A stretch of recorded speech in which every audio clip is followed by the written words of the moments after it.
Assalamualaikum warahmatullahi wabarakatuh.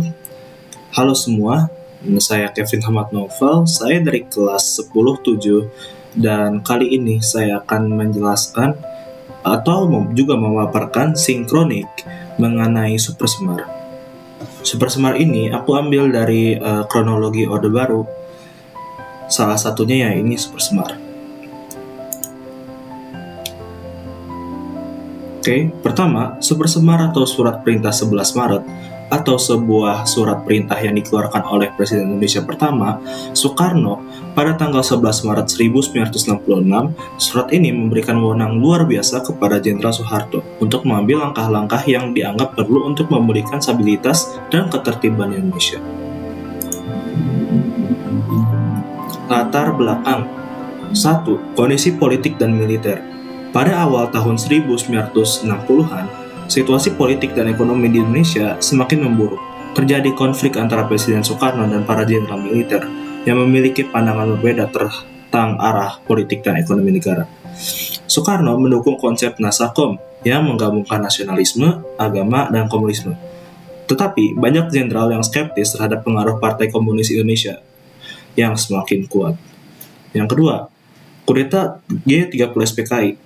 Pada tanggal 30 September 1965, sebuah upaya kudeta yang diduga dilakukan oleh anggota militer yang terafiliasi dengan PKI terjadi.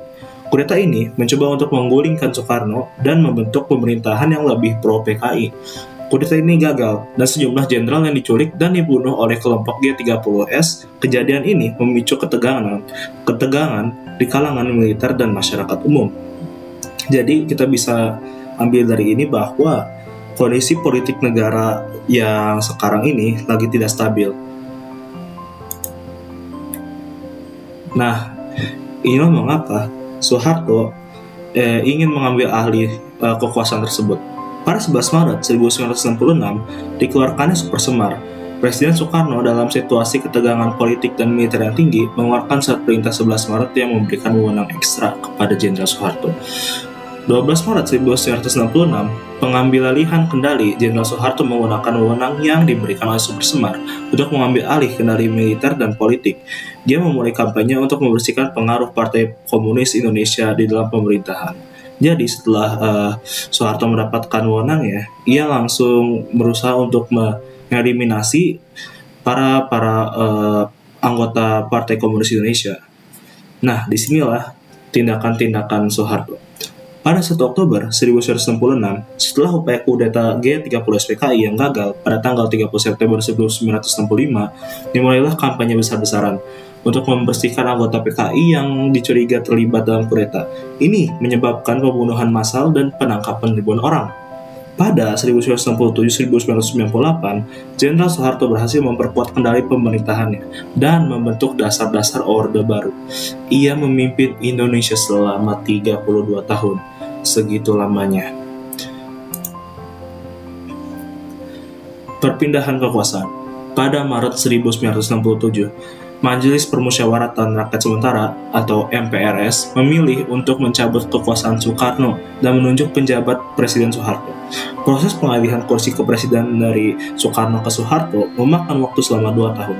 Soeharto tetap berkuasa sebagai presiden sampai ia mengundurkan diri pada 21 Mei 1998. Nah, pengunduran diri ini dikarenakan oleh adanya reformasi ya. Reformasi itu karena adanya demonstrasi besar-besaran terhadap rezim Orde Baru sehingga membuat Soeharto untuk akhirnya mengundurkan diri. Nah, yang ini sekarang kontroversi. Kontroversi dari Orde Baru. Di sini aku mengambil ada 6 kontroversi. Yang pertama, legalitas dan keabsahan. Salah satu kontroversi utama terkait Supersemar adalah legalitas dan keabsahannya. Sejumlah pihak berpendapat bahwa surat pemerintahan tersebut dikeluarkan di bawah tekanan atau dengan ketidakjelasan hukum. Jadi ada yang beranggapan bahwa surat tersebut Soekarno dipaksa untuk menandatangani berita tersebut, tapi ini juga masih belum yakin dan ada beberapa orang atau saksi yang membantah hal ini. Mereka berpendapat bahwa Soekarno mungkin tidak sepenuhnya sadar berada dalam situasi yang memaksa dan mengeluarkan surat berita tersebut. Yang kedua, tujuan sebenarnya. Ada perdebatan tentang tujuan sebenarnya dari Super Semar. Meskipun Soekarno mengklaim bahwa surat perintah tersebut dikeluarkan untuk memulihkan stabilitas dan ketertiban Indonesia, beberapa pihak berpendapat bahwa ini adalah upaya terakhirnya untuk mempertahankan kekuasaannya. 3. Penggunaan surat perintah. Jenderal Soeharto menggunakan Super Semar untuk mengambil alih kendali militer dan politik Indonesia. Namun, beberapa kritikus mengklaim bahwa ia mungkin juga menggunakan surat perintah tersebut sebagai dasar hukum dan menggunakan tindak keras selama pembersihan PKI dan pemberantasan operasi politik. 4. Dampak pembersihan PKI. Pembersihan terhadap PKI yang dimulai setelah Super Semar dikeluarkan sangat kontroversial. Ribuan orang termasuk banyak yang tidak terlibat dalam kudeta G30S PKI menjadi korban penangkapan, penyiksaan, dan pembunuhan. Beberapa menganggap tindakan ini sebagai tindakan berlebihan dan pelanggaran hak asasi manusia yang serius. 5. Peran Soeharto. Peran Jenderal Soeharto dalam penggunaan Super Semar dan pengambilalihan kekuasaan telah menjadi subjek kontroversi. Meskipun ia dianggap sebagai pemimpin yang berhasil mengatasi krisis dan mengembalikan stabilitas, kritikus menyoroti dugaan pelanggaran hak asasi manusia dan otoritarianisme selama pemerintahannya. 6. Peran luar negeri. Beberapa analis dan sejarawan mencatat bahwa sejumlah negeri asing, terutama Amerika Serikat, mungkin memiliki peran untuk mendukung dalam pengambilalihan kekuasaan oleh Soeharto setelah Super Semar dikeluarkan. Hal ini menimbulkan pertanyaan tentang campur tangan asing dalam urusan dalam negeri Indonesia. Jadi, sekian dari saya. Mohon maaf jikalau ada salah kata atau belibetnya kata yang saya omongkan.